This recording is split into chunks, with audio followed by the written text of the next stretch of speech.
রক্তের নবী আমার, যে রাসূল দুনিয়াতে এসে জীবনে একটা মিথ্যা কথা বলেন নাই। কেমন হাজারো গালি নবী শুনছেন, একটা গালির জবাবও দেন নাই। সেই নবীকে 13 বছর দেখাও কালেমা পড়ে না, ওই বেঈমানের নাম কি? এর নাম কফাল। অন্যদিকে একটা যুবক 27 বছর বয়স, তরবারি নিয়ে দৌড়ায় মুহাম্মদের কল্লা কাটার জন্য। 27 বছরের যুবক তরবারি নিয়ে নবীর চেহারা দিয়ে তাকায়, তরবারিটা ফালায় বলে, নবী বেয়াদবি মাফ করে দেন, কালেমার রশি গলায় লাগায় দেন। এর নাম কফাল। জিন্দেগি মে বন্দেগি তু করনা হে, जिंदगी में बंदगी तू करना है, जिंदगी बे बंदगी शर्मिंदा है, जिंदगी बे बंदगी शर्मिंदा है। यहाँ हम सब मुसाफिर दिल ना लगा, अहले दिल की नजर से रूह करता जा,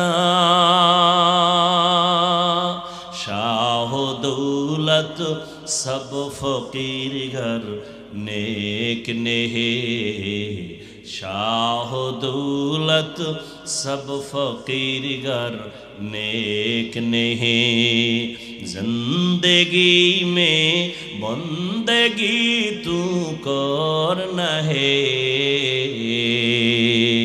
जिंदगी में बंदगी तू करना है, जिंदगी बे बंदगी शर्मिंदा है, जिंदगी बे बंदगी शर्मिंदा है, जिंदगी में बंदगी कुन बंदगी, जिंदगी बे बंदगी शर्मिंदगी।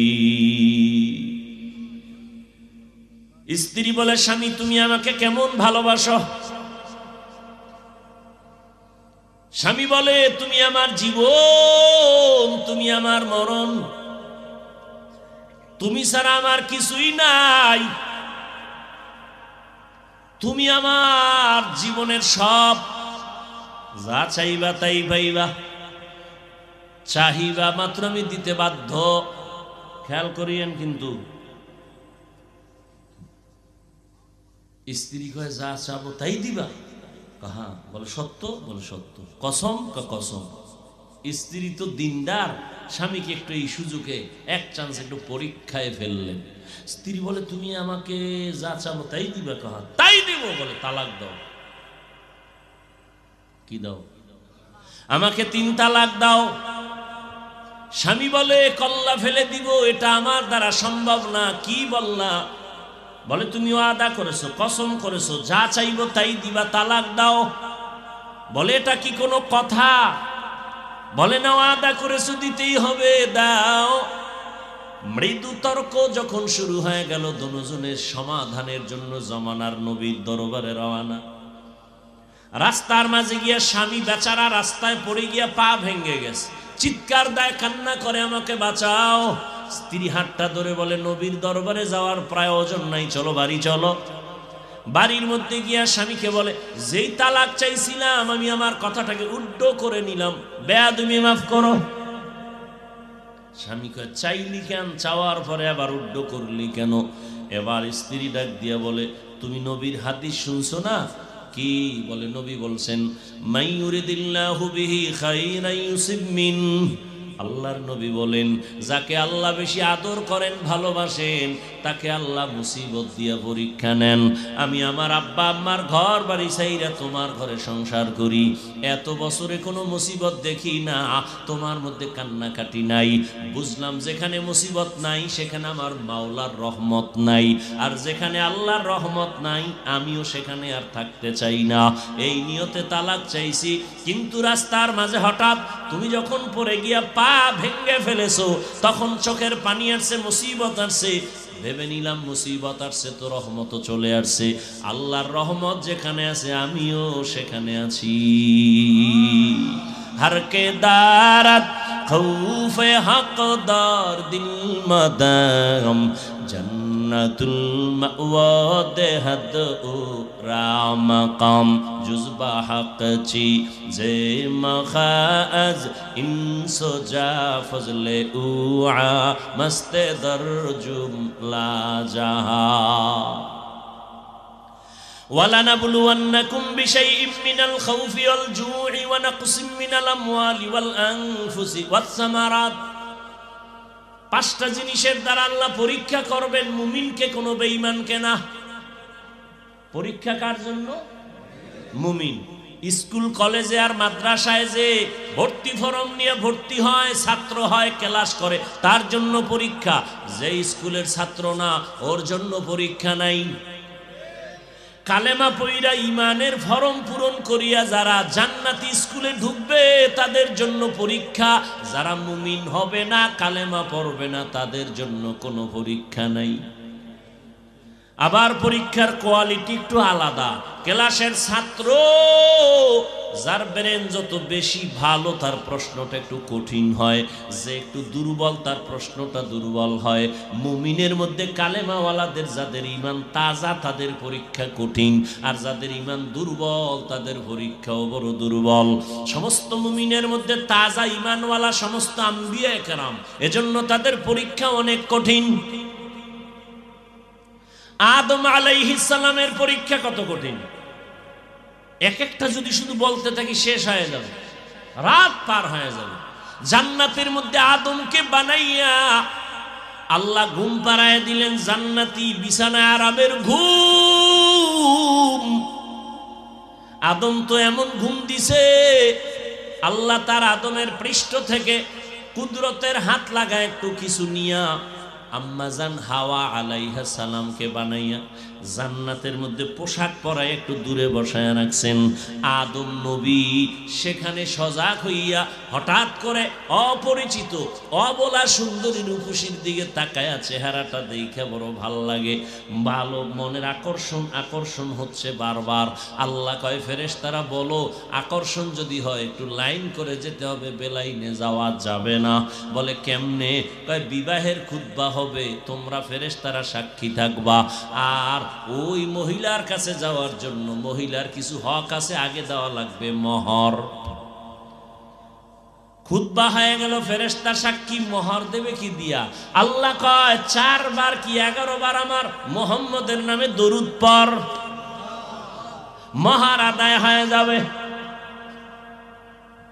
ভাইরা আমার, এবার স্বামী আর স্ত্রী দুজন চলছে জান্নাতের বাড়ি। আল্লাহ খাইয়া আদম উসকুন আনতা ওয়া যাওজুকাল জান্নাহ ওয়া কুলা মিনহা রাগাদান হাইসু শিতুমা ওয়া লা তাকরাবা হাযিহিশ শাজারাতা ফাতাকুনা মিনাজ যালিমিন।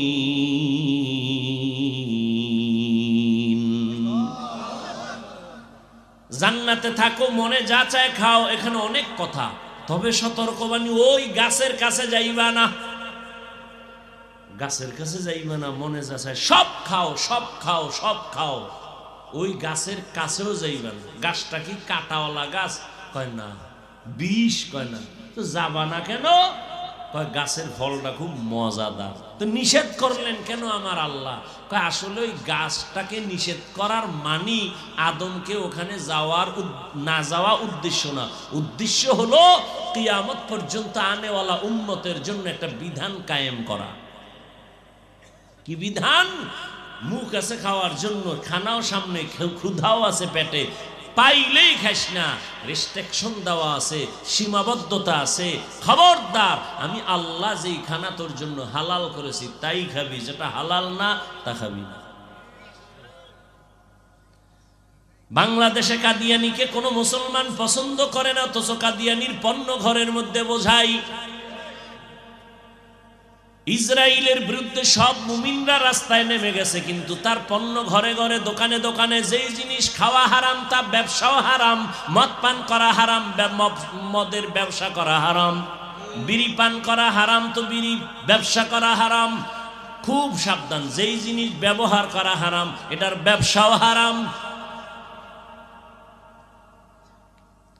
আদম নবী জানেন আপনারা, ভুল করে ওখানে গেলেন শয়তানের ওয়াসওয়াসায়। একটা ভুলের জন্য 300 বছর পর্যন্ত আদম নবী কান্না করেছেন। একটা ভুল, কেমন ভুল? মার্জিত ভুল, অমার্জিত ভুল না।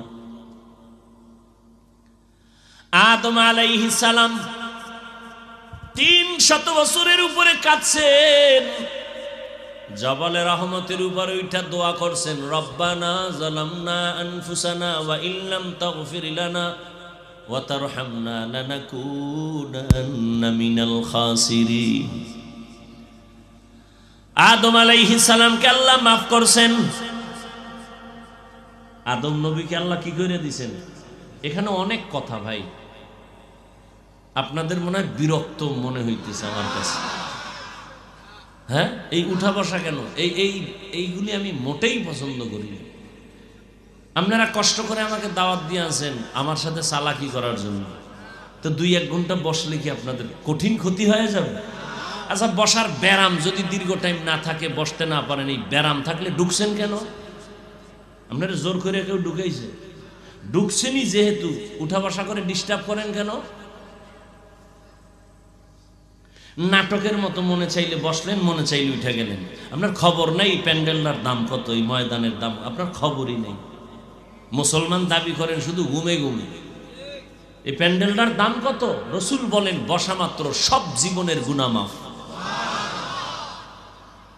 শুধু প্যান্ডেলের এই মজলিসটার দাম নিয়ে আলোচনা করলে আরো 20 মিনিট যাবে। এই মজলিসটার দাম কত?